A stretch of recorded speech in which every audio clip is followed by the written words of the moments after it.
Allohim, senga yaratgan narsalaring adadicha hamd bo'lsin. Senga arshing vaznicha hamd bo'lsin. Senga kalimalaring siyohicha hamd bo'lsin. Senga yo suyukligim, to rozi bo'lguningcha hamd bo'lsin. Senga rozi bo'lgan chog'ingda ham hamd bo'lsin. Senga roziligingdan keyin ham hamd bo'lsin. Ya Allohim, sharafli tug'ilmish zotga, maqtalgan ulug' zotga, borliqdagi eng yaxshi zotga rahmating bo'lsin. Ya Allohim, Sayyidimiz Muhammad sallallohu alayhi va sallamga avvalgilarning ichida, oxirgilarning ichida salovat ayt, hamda u zotga Malaul a'loda, farishtalar huzurida ham salovat yog'dir. Ya Allohim, sendan bizni haddan oshiradigan boylikdan panoh tilaymiz. Sendan seni unuttiradigan kambag'allikdan panoh tilaymiz. Sendan bizga ozor beradigan do'stdan panoh tilaymiz. Sendan bizni chalg'itib, band qiladigan dunyodan panoh tilaymiz. Ya Allohim, bir lahza sening marhamatingga sazovor bo'lish dunyo va undagi barcha narsadan afzaldir. Sening huzuringda ofiyat va omonlik, salomatlik va iymon bor.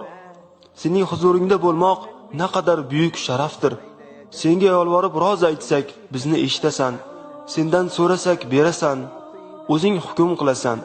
Sen huzuringdagi farishtalarga shunday deysan: Ey farishtalarim, meni suyganga qaramaysizlarmi? Meni zikr qilib o'tirganlarga nazar solmaysizlarmi?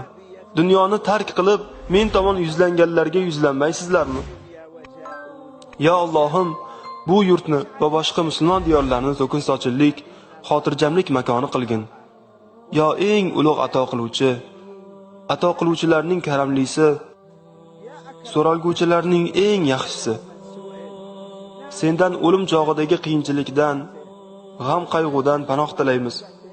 Ya Alloh, ya karamli zot, ichimizda Allohim desa, sen labbay bandam deydigan mo'min bandang yo'qmi?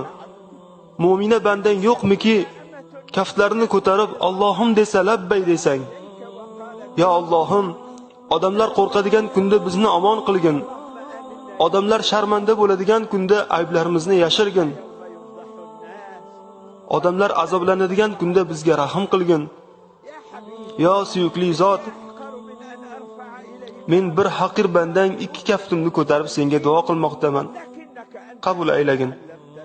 Biroq o'zing bizga duo qilishni o'rgatgansan. Ya Allohim, ushbu manzil makondan gunohlari kechirilgan, amallari qabul qilingan, duolari eshitilgan holda chiqishimizni nasib et. Ya hojamiz, o'z fazli kariming bilan duolarimizni ijobat qil. Oxirgi iltijoyimiz olamlar Parvardigori Allohga hamd bo'lsin. Ya Allohim, suyukli payg'ambaring Muhammad sallallohu alayhi va sallamga va u zotning oila a'zolariga rahmating va saloming bo'lsin.